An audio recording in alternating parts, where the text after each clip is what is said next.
Welcome to module number 5, and this is the first lecture, and here the module 5 is for basically the give information and discussion about the load dispatch center functions. In the load dispatch centers, there's various control schemes are there. If I'll go for that load dispatch centers first, let us see what are the various hierarchy in the control of the power system. To see this, I'll show this diagram. Here already this I have explained in the very introductory lecture, that is module number 1. Again I am going to just going in the brief so that you can understand the other part of this module. In this whole here, if you will start from the very basic, means if you go for the individual unit, here I have written that starting from the generating units on one end and your distribution units centers on other side. Then we are having the transmission line.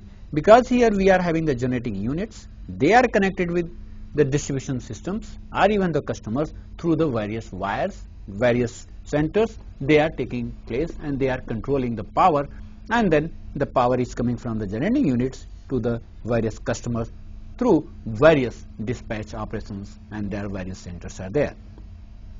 To operate the power system, as I said, our basic criteria is that we should have that's good quality of power, so it is called quality. We should have the reliability. We should have secure power system, and security is another term. And here we should have the stable power system, that is called stability. And last but not least, that we must operate the power system and the economy, that is in the cheap way, economy. So we have to go for all these 5 criterias, and we must operate our power system to provide the sufficient quality of power to the customer. We have to provide the power in the reliable manner. We should have power system secure enough, again, to provide the power to our customers. The power system must be stable, and we must operate our generating utilities units, other units, so that we can achieve the minimum cost of operation. Although this idea now it is changing, when it was complete interconnected power system. In the next module I'll explain. Now we are changing, transforming from one phase to another phase, where whole this generation, this your G generation business, then we have this transmission business, and then we have the distribution business, all this basically in one utility.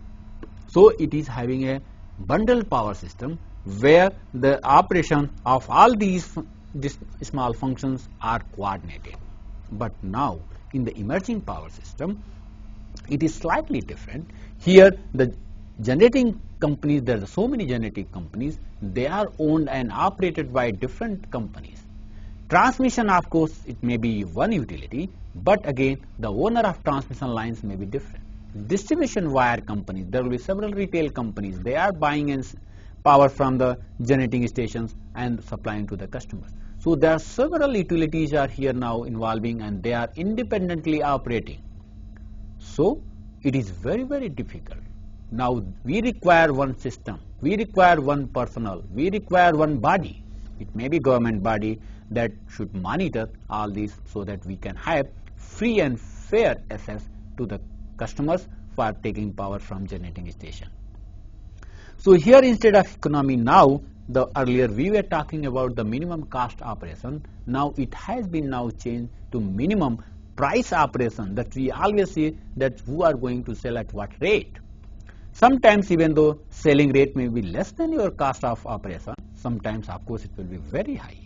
So it is now not the cost, now it is a price based operation, and we will see in the next module, that is in emerging new technologies and operation new areas. So here I am talking about this interconnected power system owned, operated by all these 3 business in one hand, then how it is going to operate. Even though in this emerging scenario, it may be the different utilities are operating, but the control centers will be just like individual. Means it will be interconnected, and they must follow this hierarchy, then only the power system will operate. Now we starting with the generating units. Each generating unit will have its operating center, where it is decided that how much it will be operating, what will be the output, what will be the voltage rating, which auxiliaries are running, which are in the standby, and so on and so forth. So each generating unit will have, here just like I have written this G, let's suppose 1, G2, and several we are having the generator region in number. So we are having one control units for each generator, even though at one power plant there may be 2 or 3 units. Here let's suppose we are having different units, so they will have a different individual, then we have a combined one for these 3, and then they are getting information somewhere from outside basically. So that's why here I said, so we are having the power plant completely, means at one unit we are having several units, then we are having the various power plants control rooms. They are controlling the power, the how much output will be there, and basically that is decided by somewhere else.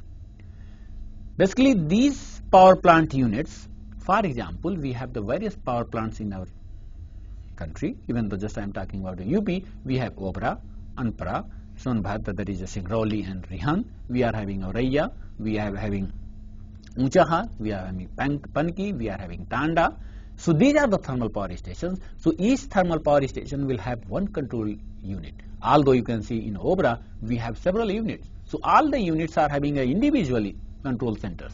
Then it is a coordinated, and that basically gets information from your system control centers, and this system control centers is nothing but it is at level of state level. So here we are having the system control center at the each state level. For example, we are having Lucknow. So this Lucknow centers gives signals, gives commands, or even though ask these power plants to go for particular level of generation. They are asking that how much reactive power that they are going to supply. So it is getting command from the state level. These individual power plant units control room, they are giving commands to the various individual units here, and then finally whole system is operating. So basically the commands are flowing from this side to this side. However, this generation is going from this side to this side here, you can say.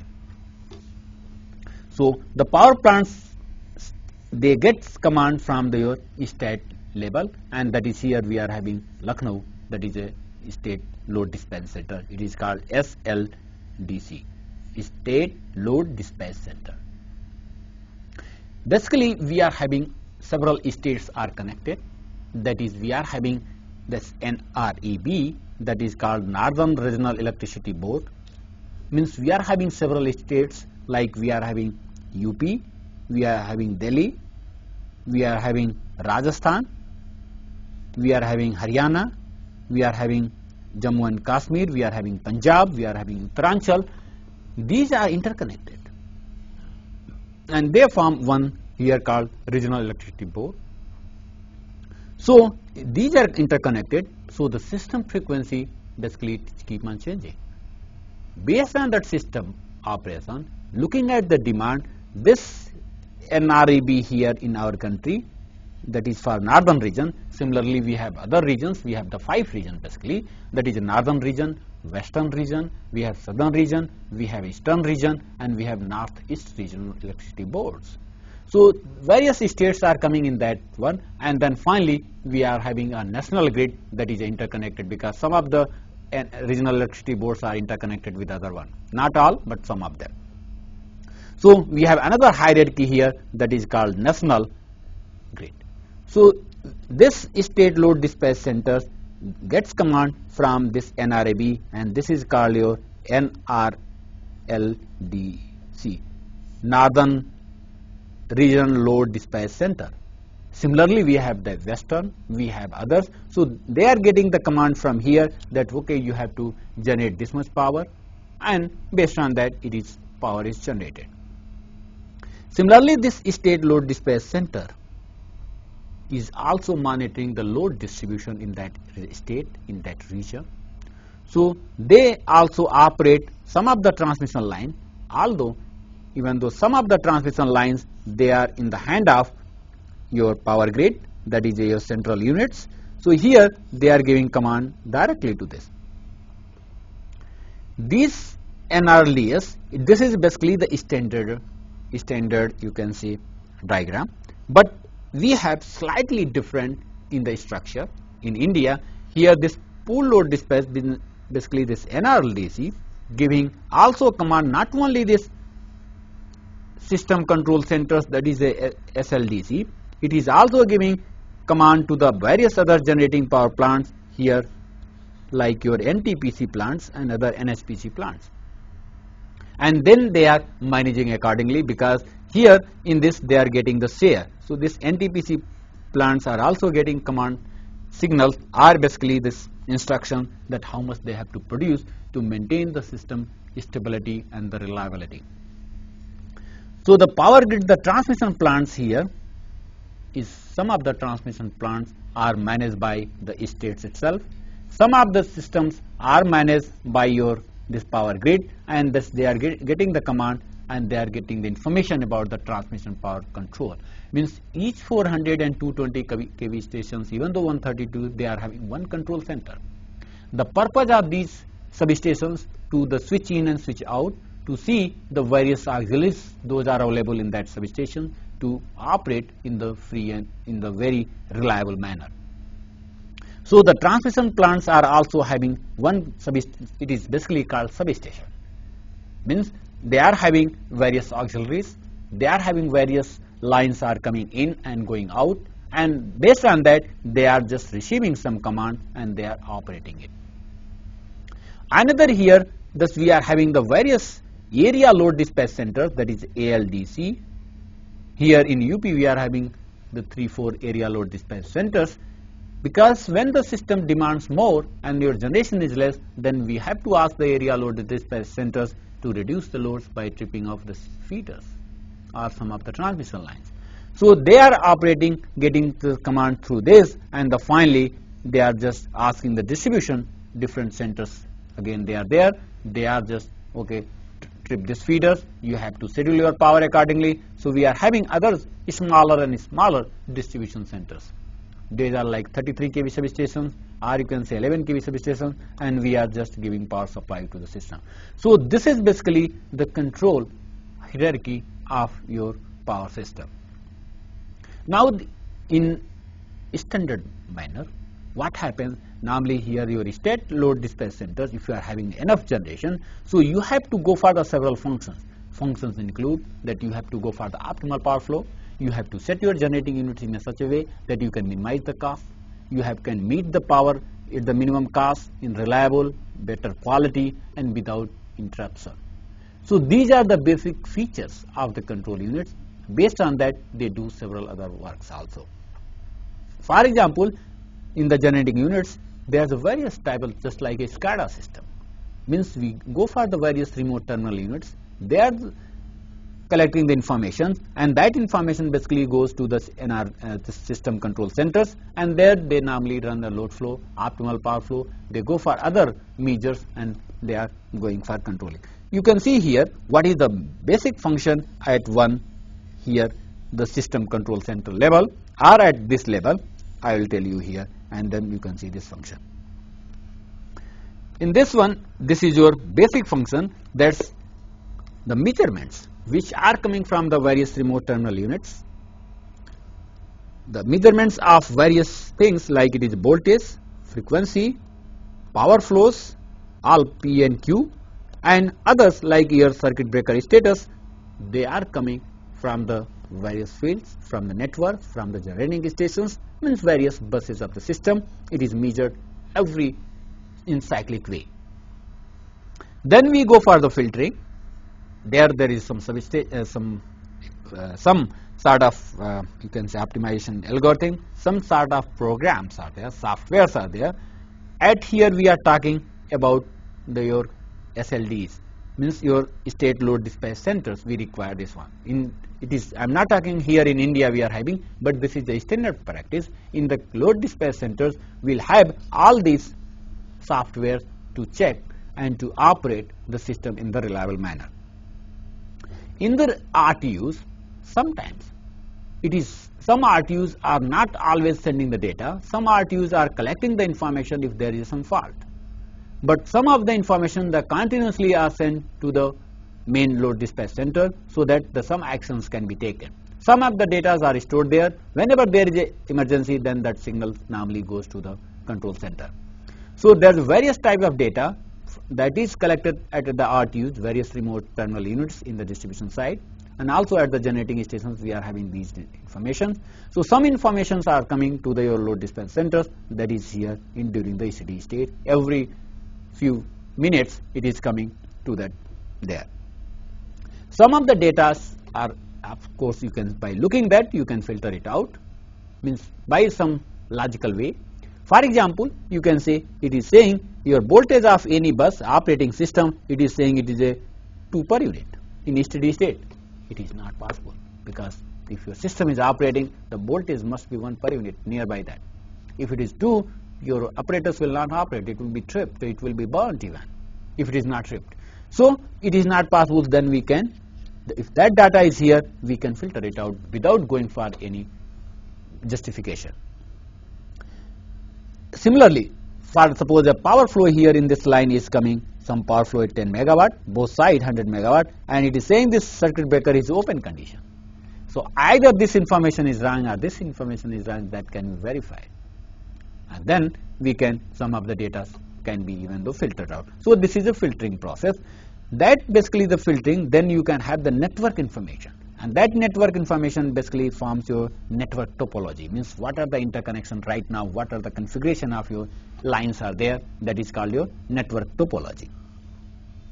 That network topology basically required now in the state estimation along with the actual filter data that is coming. So we run a state estimation here.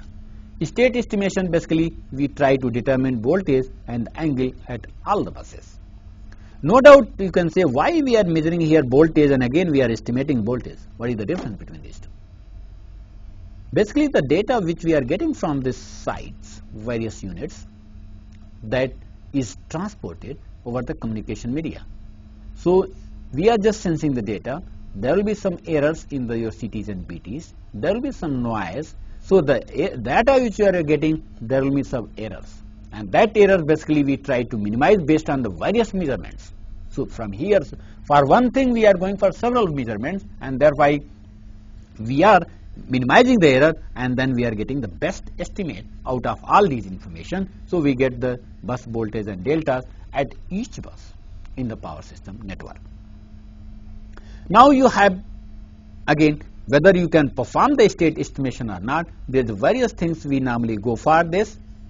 To have the very good state estimator, we normally go for the observability analysis, and also we go for the bad data processing. Means we have to see the bad data, which are the bad data. If we can discard those bad data, our estimate will be very close. If we are including those erroneous, highly erroneous data, then your estimate will be again away from the actual value. So that bad data processing is done, and also we have to done after reduction or deletion of these data, whether it is possible to go for a state estimation or not. So we go for the observability analysis. So these are another softwares here that they are performing these tasks. So those information are basically coming here and there, and finally we do state estimation. Once you have done the state estimation, this will give your information about your external network here, and also based on the topology and this information we can form the external network. What is the external network? Let's suppose I am talking about the UP here, UP power system. We are having several interconnections to other neighboring states. Like we have one Kanpur line that is going to Rajasthan, Ballabgarh. We are having to here Delhi side. We are also having several lines in other states like in Uttaranchal, etc. So for other system it is not possible to model. So it is we can take the some, because if you are going for all the systems interconnected, your system will be very, very wide and analysis will require a huge time. So we go for some external equivalent model for these. Various techniques are available, and one software is required for this module, and then we can have the external network model that will be used, and that will be given to here some load flow techniques along with the topology which we are getting here. Now come to this side. the state estimation, once you have estimated your voltage and angle, now you can calculate again actual real and reactive power flows in the lines. We can calculate, we can see the voltages, we can see the reactive power generation of the generators, we can see the tappings, etc. Means all the operating constants now we can calculate and we can see by the looking at the voltage and angle. Then once you are having, then you can start processing limit checking. Means once you have calculated the power flow, for example line flow, you can check whether this power flow is less than that your rating or not. If it is not less than that, then your system may be in emergency state or it may be in your restorative state. So then you have to take some emergency control action to bring back system here. Means here simply just you have to take the action. After this you have to take this action, and then you should not go for other processing here, and you have to take, because you are in emergency condition. No need to go for here contingency analysis and other evaluation. Similarly, if you are in a restorative state, then you have to go for this restorative control. Now the question, what is your restorative and emergency control, which also I explained in our previous lecture, if you remember this formula. Here the figure for the power system operating state, as I said, the Liaco in the 1967 he gave the first 3-state model, that is your normal state, emergency state and your restorative state. After that it was realized that that is not sufficient, and then people went for the 5-state model. Here the normal state, alert state, emergency state and restorative state and the extremity state. Here because these states are defined based on the equality constraints and your inequality constraints, sometimes also called it is load constraints. Here load constraints are nothing but your the power balance equation, and your operating constraints are nothing but your the limits on your operating limit, your system constraint, that is inequality constraints, like inequality on your generation limit, inequality on your reactive power limit, inequality on your power flow and several inequality on voltage, etc. Here the load constraints are power balance equation. So here in your extreme condition, here it is your both equality and operating constraints are not satisfied. In the alert, basically normal state your L and O must satisfy, means your all the operating limits are well within limit, you are satisfying the load constraint, you are here. If there is some contingency here in the normal state, there may be possibility you are here itself in the normal state or you have landed in the alert state.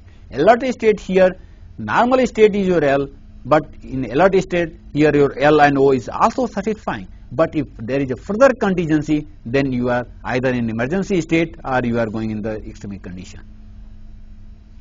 Means your constraints here is you are going to be this operating constraints is not satisfied. So you are in emergency and you have to go for the emergency control, you have to bring back system your in alert state, or you can go in this one, you can go for the load setting. Here means you can go load setting and then finally going for the restorative, and then you can go for here or in this normal state. So these are the various states of the power system which I was explaining. So those are used here. You can see we have to take the various control actions to control that, and then we can go for other measures. There is a possibility your system is secured enough, means your system is neither in emergency control or emergency state or in restorative state, means it is in your normal state. If it is in normal state, present system, present operating which you have measured, then you can go for the contingency analysis part. It is called contingency analysis. And in this module I am going to explain this contingency analysis, which is the part of your energy management system. That is your is a part, is a function at your load dispatch center. So I'll explain here in detail in this module. To again, now we can finish this. Here after the state estimation, now we have to go for the load forecast. Why the question load forecast? For example, if you have measured the data at 9:30 AM, you did all this calculation, it will require some time, filtering, state estimation. Now you have just, let's suppose you took the 35 here, now your load will be changed. So based on that we can go for the current data plus what is the other condition, then we can go for the load forecast. Because we are just processing whole this, it may take 20 to 30 minutes. So in that duration the load will be changed. So we can go for the load forecast, and from the state estimation we can go other information like the circuit breaker status, etc., and then that will be used as the input to your online load flow. So in this contingency analysis, I'll explain here there are the various functions. One is called your contingency selection, contingency evaluation. Basically we do go for the contingency selection. Once we rank them, I will come to that point, then we'll go for the evaluation one by one, and for that we use the online load flow. And then this method must be very fast because you are doing online. So what you can do here, you go for the contingency selection, because in the power system there are numerous contingencies, maybe thousands. It is not possible to run the load flow for all the contingencies because they may not be of interest, they may not be critical. So we have to go for those contingencies, those are critical. So we can run any approximate load flow techniques, and then we can rank, and the critical we can go for online, and we can check whether really they are violating the limits or not. Then we can go for some actions here. If again your system is after that contingency analysis, it is secure, then again you repeat this process.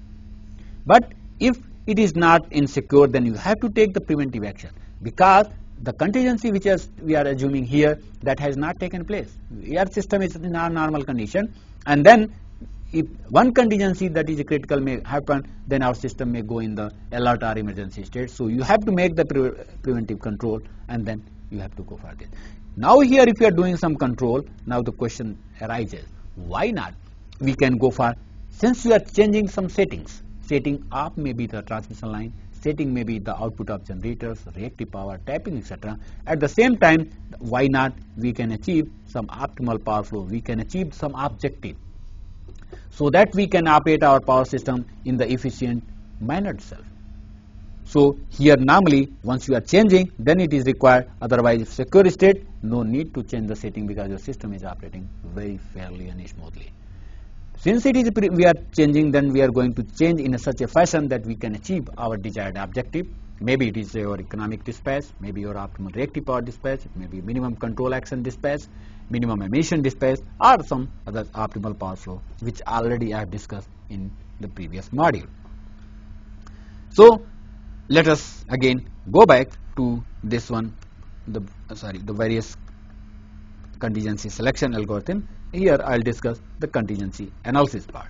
So now let us see what is the contingency analysis. Basically the contingency analysis is performed into three distinct stages. Those are, first one is your contingency definition, second one is your contingency selection, and your third is your contingency evaluation. In the contingency definition, it gives the list of contingency to be processed whose probability of occurrence is high. Now you can assume a power system like in NREB system, we are having more than 400 buses. I am talking about 132 and above. If you are going below that, so it may be in 1000 buses. We are having more than thousands line. So the total number of contingency in this power system may be thousands. So it is not possible to analyze, as I said. So what we do, we go for those contingencies, those probability is high, and also those are very critical.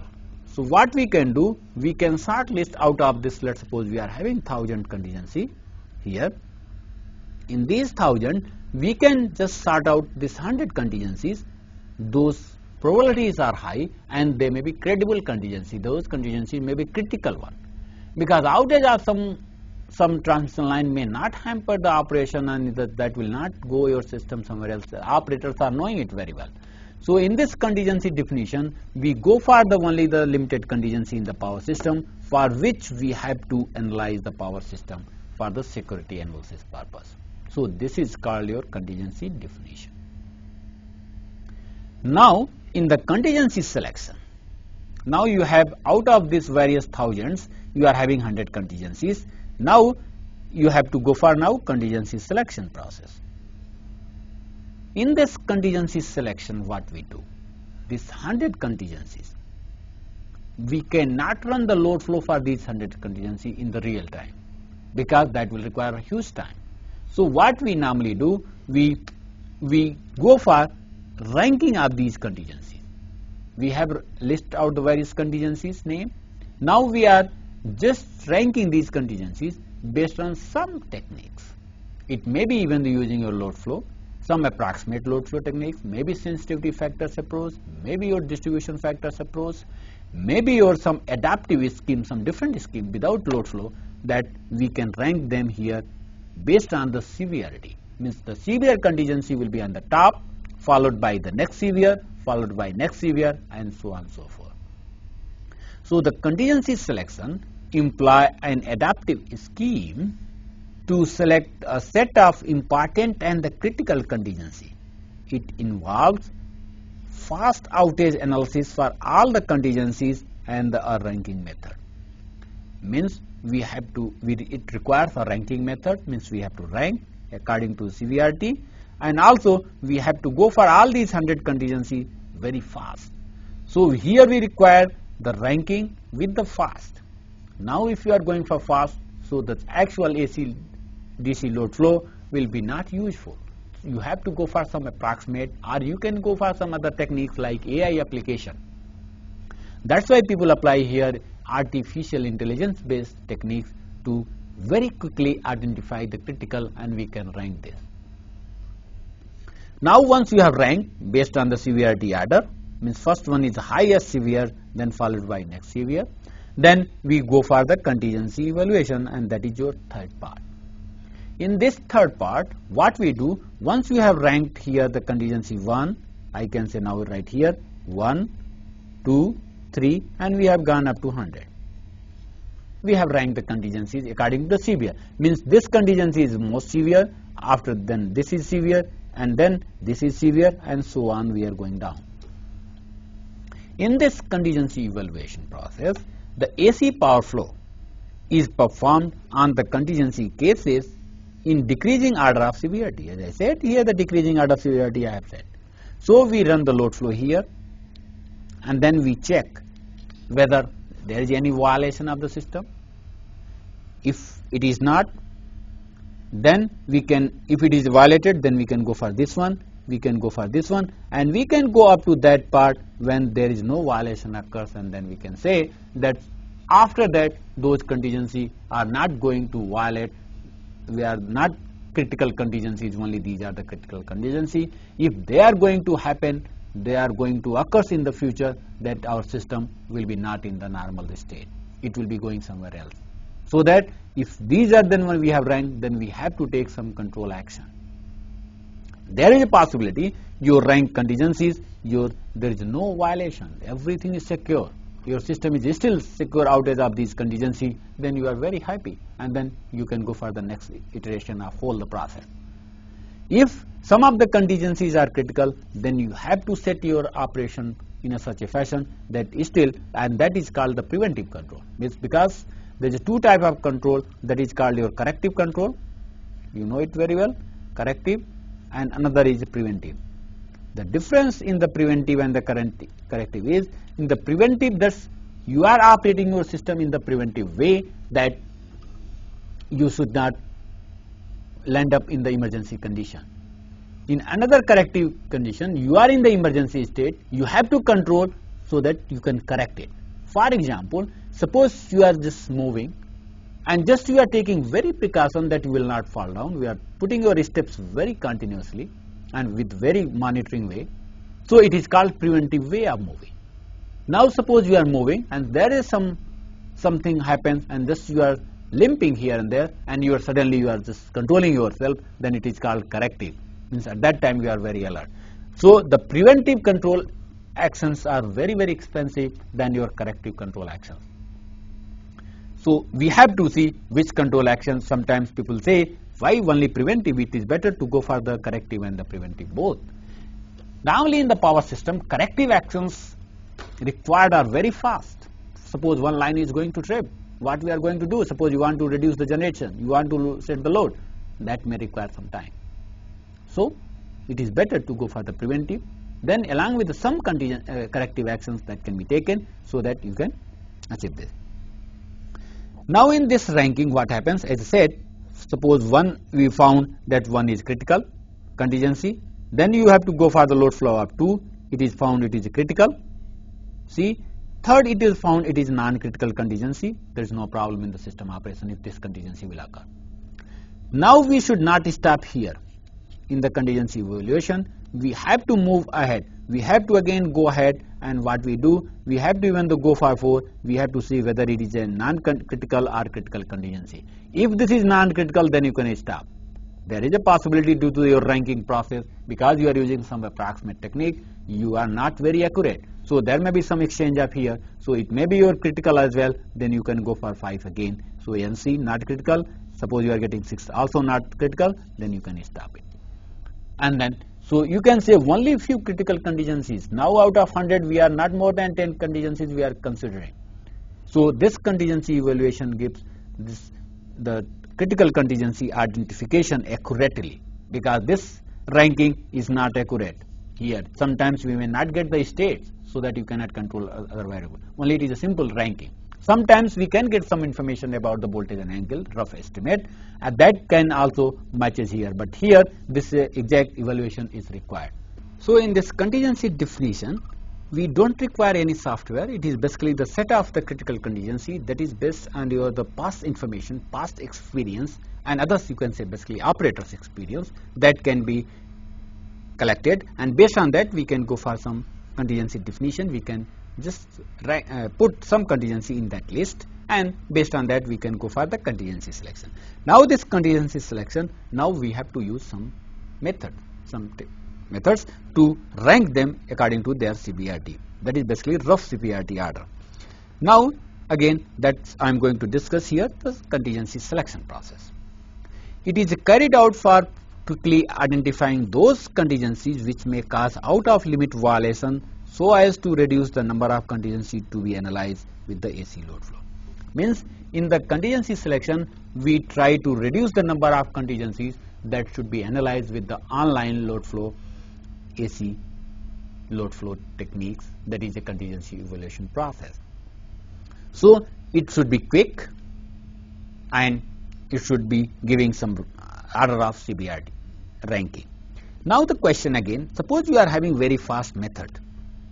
So then these two process, suppose you are having a very fast contingency evaluation process, AC power flow techniques, there is no need to go for the ranking here 100 contingency. You can run very fast, and then this process can be even though deleted in the modern age, because the load flow techniques are very fast. We are having very fast computers that will solve the purpose. So this contingency selection is required when the system is very large, and also that's your number of here the contingency sets are very large. Here it's not 100, it's more. In that case the contingency selection is very important. But this contingency selection was useful even though for the smaller system, when we had our load flow techniques, your computers were not fast, they were taking a lot of time for even the one load flow, then it was very useful. But nowadays it is only true for the larger system, because we are having very fast AC power flow load flow techniques, those are used, and we are having very fast computers as well. So we are just going to discuss contingency selection process first. So in this contingency selection, as I said, we have to quickly identify those contingencies which are causing out of limit violations, so that we can reduce the contingency evaluation process. Popularly two type of methods are used. One is ranking methods, sometimes they are also called indirect methods, and another is your screening method, they are called direct method. It is ranking method, basically it involves the ranking of contingency in the approximate order of CPRT. Contingencies are ranked on the value of a scalar performance index, that is a PI value. So the scalar performance index value, PIs are explicitly expressed in terms of network variables and not directly evaluated. Here we are not evaluating the network variables. It is just in terms of network variables, explicitly it is expressed. Means without calculating the variables like voltage and angle, it is some rankings are done, then it is called this one. It doesn't require the computation of post outage quantities. As I said, post outage quantities means voltage and angles at all the buses. and it forms some PI here. Once again, this contingency selection or contingency analysis is the two part. One is your the real power contingency analysis and another is your reactive power contingency analysis. In the real power, we always monitor the quantities, the power flow in the line. In the reactive power, we monitor the voltage of the buses. So these two are running parallelly. Means we can combine the real and the reactive together. Means first real, then reactive, first real and then reactive for all the contingencies. So this real power contingency analysis where we talk even the megawatt ranking methods, and here we are talking the voltage. So we will see the both separately real and reactive power contingency analysis.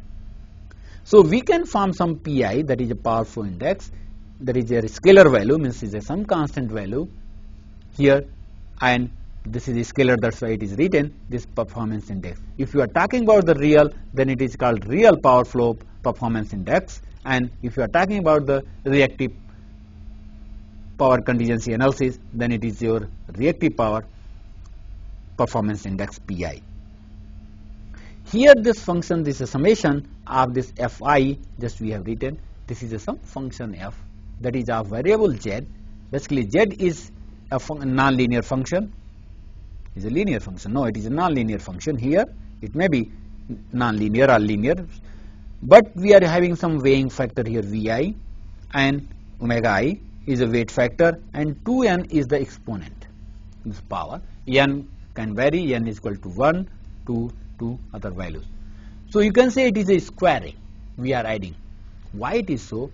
For example, if you are adding some PI here, there is some violation here, some error, so then there is a possibility 1 is added with a negative 1, it is 0. But in the real sense it is 1 plus 1 here minus, you can add, it should be more, then we can say the more violation. So here always we go for the squaring term, 2, 4, 6 and so on 4, and we will see what will be the actual value, we will see later on. Now let us see the screening method. In the screening methods, it uses approximate network solution. As I said, ranking method, it is not using approximate method. It is somehow some network parameters etc. that is used. No need to go for the solution, but here we get the solution first. Again it is approximate solution, and solution we are getting the voltage and angles.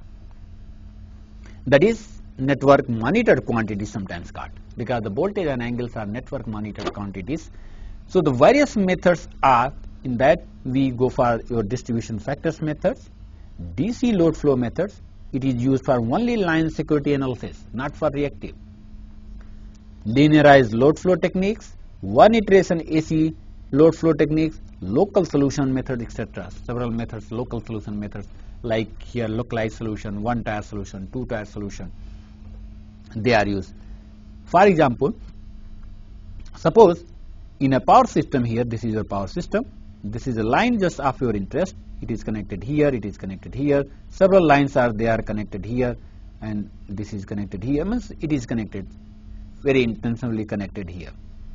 Now our line interest is this, where we want to see the outage of this line, this contingency, what will be impact on the voltage, what will be the impact on the power flow in the other lines. If this line is out, what we go for the tier localized solution. So sometimes people say that we can go for this tier, we can go for the just other neighboring buses, and then we can see that only this localized solution may give some information about that, and that can be used. So this is called your local solution method. In this DC load flow, which I'll discuss in this module itself, we'll see what is the DC. It is not direct current load flow. It is not for HVDC load flow solution. It is the load flow of your AC power system, but it is called DC because only we get this here, the delta value, we'll see the theta. Linearized load flow means we can have the power flow equation, this P, this Pi is a function of your voltage and angle. We can linearize this function and then we can solve. Because this is non-linear, so we have to go for several iterations. If you are linearizing, then you can very quickly you can get the V and deltas here. So this is your linear solution. One iteration, that you can use any Newton-Raphson methods or your Gauss-Seidel methods or fast decoupled methods. one iteration solution means you are getting whatever the voltage and delta, you can use that for the ranking. In actual complete AC load flow, it may be 4 or 5 iterations for the Newton-Raphson method and for others, so it will require more time. So here even the one iteration sometimes give very accurate result. Another is the distribution factors, means we can have the outage and we can keep storage some of these distribution factors, and based on that outage we can use those factors and even for some small deviation in the power flow, that is a loading of the system as well. So these are the various methods, those are used for the contingency selection, and that comes in that your screening method. Most of contingencies selection algorithms utilize the second order PI. Second order, as I said, the n is equal to 1, which in general suffers from masking and misranking effects. Now let us see what is these. First see the masking effect.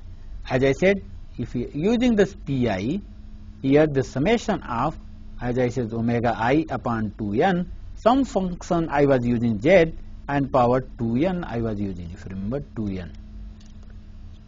Basically here, just I will write here, this is your 2n. So this n is equal to 1 means we are just squaring it. So most of the method they are using the 2, but they are suffering from the masking effect. What is the masking effect? Masking effect, it is defined as the lack of discrimination in which the PI for a case with the many small violations can be comparable in value to the index for a case with one or few huge violations. Latter case is more severe. For example, let's suppose in your power system, one line here is violating by 0.1, another line is violating by 0.1, but another here, let's suppose, is violating by your 0.2. Here we can also say another line is 0.1, another 0.1. Now which is more severe? Means we are having 4 lines, they are violating by this 0.1 per unit, the power flow is more, and in another case only one line is violating by 0.2. So as per here the masking effect, normally this is more severe than these small violations. So it is said that the lack of discrimination, now you can see if we are using the PI, we are using this value, the difference. So I can say it is a summation, now take this value as unity. What we are doing? 0.1 square plus 0.1 square plus 0.1 square plus 0.1 square. How much you are getting? You are getting here 0.04 value. Here if you are one huge violation, you are getting 0.04. Although those values are very comparable. Here it is showing, sometimes even though I can show you this value, let's suppose 1.5. So if you are squaring this, you are getting 0.225. Now this shows that if you are using the power 2, you are getting this value larger than this value, and it shows that as per PI definition, the PI more means there is more violation. So it shows this is more severe than this severity, but it is not. This is more severe than this. This case B is more severe than case A. So this is basically the way. So what we do for that, we can go for harder RPI, means we can go for n is equal to 4, 5, 6, means again, now I can show you, if you are going for higher order, let's suppose I am taking again for this example, if you are going for higher order, how much you are getting? Let's suppose you are going n is equal to 2, means 4 times. So if you are going to here square by 0.1 power 4, means we are getting 0.001, and then it is a 4 added, then it will be 4. Now if you are going to square here 0.0225, you are going to get somewhere 0.004 here. Now you can say this value is larger than this value, and this is severe case. So it is easily avoiding the masking effect. So you have to go for the larger order, means n if it is increased, then the masking effect will be minimized or it is eliminated also. So we can go for the higher order term. So this is called your masking effect. I hope you have understand. Means the lack of discrimination in which the PI for a case with many small violations here can be comparable. As I said, the values are very comparable here. Value to the index for one or few huge violations. So always the huge violations are more severe than small violations. Another one is your misranking. It is basically due to the inaccuracy in the method used for your computing the PI or monitored quantity. The proper selection of weight must be used. Here the omega I can be used for the misranking. What is happening if you are using some approximate method? There is a possibility that some of the contingency that it is misranked. Means there is a possibility the outage of line, I can say bus 1 to 2, and another is outage line of 4 to 5. It is saying that this outage is severe than this outage, but practically it is not. So this is called misrank.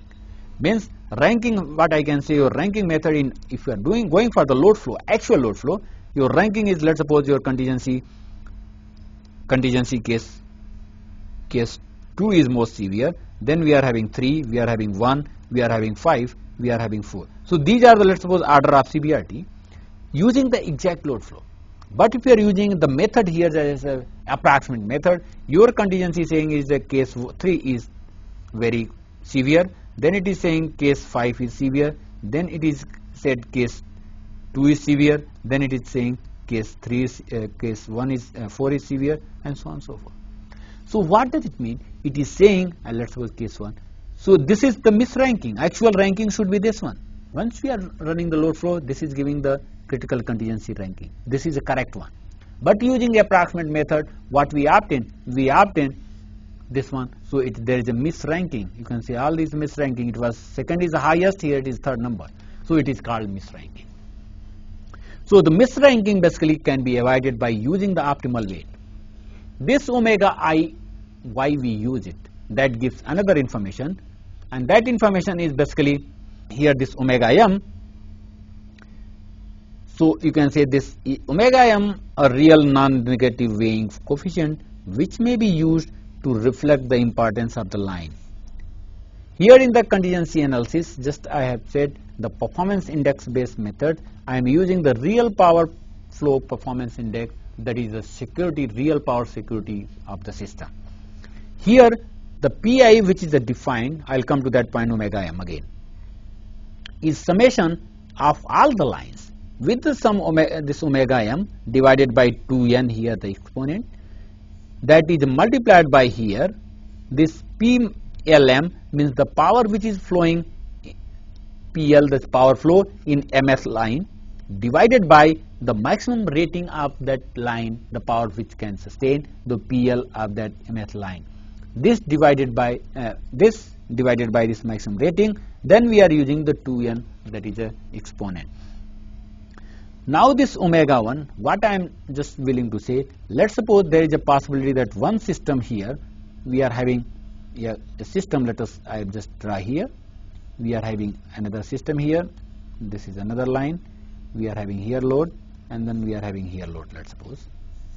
So you are having a generator here, you are having generator here, and we are having load here, and we are having another line here. Now there is a possibility the outage of this line is very, very critical for the operator's planning. Means it is not severe, but the management of this criticality, it is very difficult for you.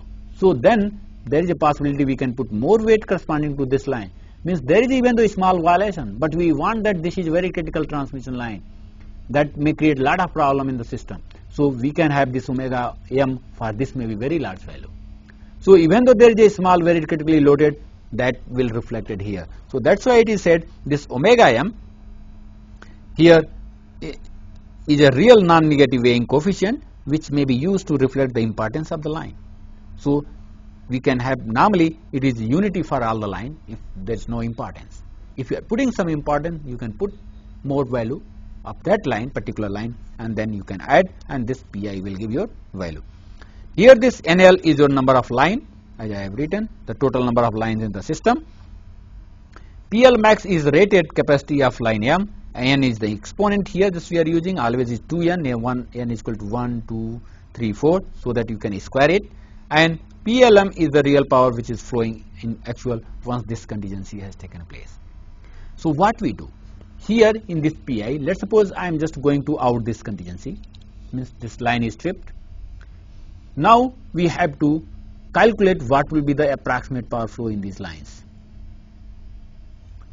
And then we have to form the PI, that we have to sum that how much power which is flowing in this line and what is the rating of this line.